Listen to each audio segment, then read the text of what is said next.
দিল্লিতে নির্বাচন কমিশনের তৃণমূলের ধর্নায় রীতিমতো ধুন্ধুমার। এজেন্সির বিরুদ্ধে অভিযোগ জানাতে গিয়ে কমিশনের সামনেই ধর্না দোলা সাগরিকাদের টেনে হিঁচড়ে সরিয়ে দিল পুলিশ।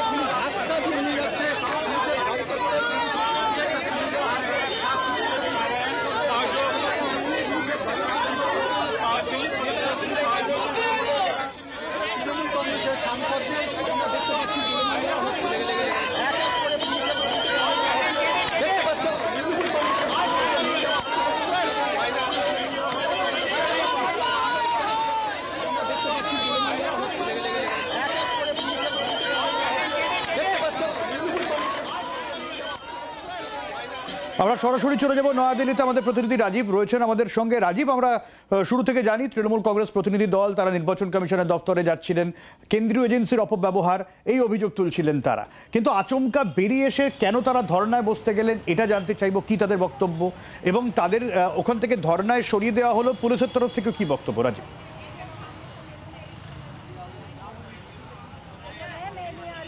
দেখো, তৃণমূল কংগ্রেসের যে 10 জন প্রতিনিধি এসেছিলেন তারা নির্বাচন কমিশনে এসেছিলেন কিছু অভিযোগ জানাতে, বিশেষত কেন্দ্রীয় এজেন্সি যার একেবারে কেন্দ্রবিন্দুতে ছিল এনআইএর সাম্প্রতিক যে কার্যকলাপ, এনআইএ ভূপতিনগরে গিয়ে সেখানে অভিযান চালিয়েছে এবং সেই অভিযান চালানো নিয়ে বেশ কিছু অভিযোগ উঠে এসেছে, যা নিয়ে রাজ্য পুলিশও অভিযোগ দায়ের করেছে।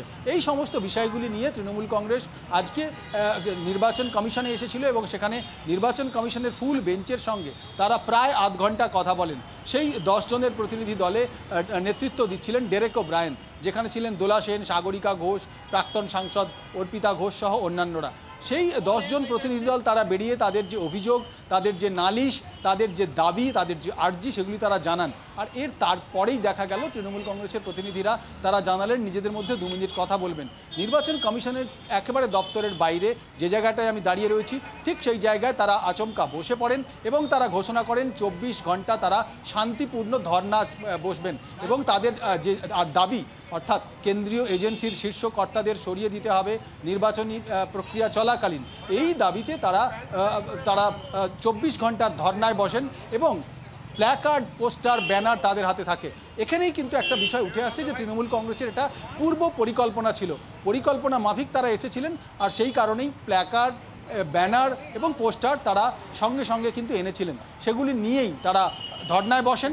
তাদের প্রথমে দিল্লি পুলিশের তরফ থেকে বোঝানোর চেষ্টা করা হয়, প্ল্যাকার্ড ছিনিয়ে নেওয়া হয় আর তারপর একেবারে রণক্ষেত্রের চেহারা নেয়। আমরা দেখলাম তৃণমূল কংগ্রেসের সাংসদ, প্রাক্তন সাংসদ তাদের একেবারে টেনে হিচড়ে কিন্তু চ্যাংদোলা করে কার্যত তাদের প্রিজন ভ্যানে তোলা হয়। একদমই রাজীব, কোথায় নিয়ে যাওয়া হলো তাদের এই বিষয়টা তোমার কাছে জানতে চাইবো। তবে কি বক্তব্য উঠে আসছে তৃণমূলের প্রতিনিধি দলের তরফে আমরা একটু সরাসরি শুনে নেব। ঠিক কি বক্তব্য ধর্নায় বসার পর, কেন তারা ধর্নায় বসলেন, কি অভিযোগ নির্বাচন কমিশনের বিরুদ্ধে তারা তুললেন এবং কেন্দ্রীয় এজেন্সি নিয়ে কি বলছেন তারা, শুনুন।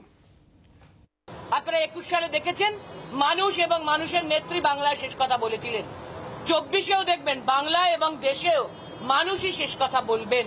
এটা আপনারা আবারও প্রমাণ পাবেন, দেশের মানুষই সেটা প্রমাণ করবেন এবং সেটা বিজেপিও প্রমাণ পাবে। তবুও এই অন্যায় হচ্ছে। ইলেকশন কমিশন একটা নিরপেক্ষ জায়গা, তাই আবারও আমরা আজকে 10 জনের প্রতিনিধি দল তৃণমূল কংগ্রেসের পক্ষ থেকে, অল ইন্ডিয়া তৃণমূল কংগ্রেসের পক্ষ থেকে যাচ্ছি দিল্লিতে।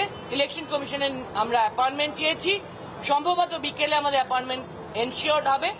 তখন আমরা গিয়ে আবারও এইটা রাখবো যে সমান মাঠে খেলা চাই, এই জিনিস ঠিক হচ্ছে না। বাংলার আওয়াজ, বাঙালির আবেগ, জি 24 ঘন্টা।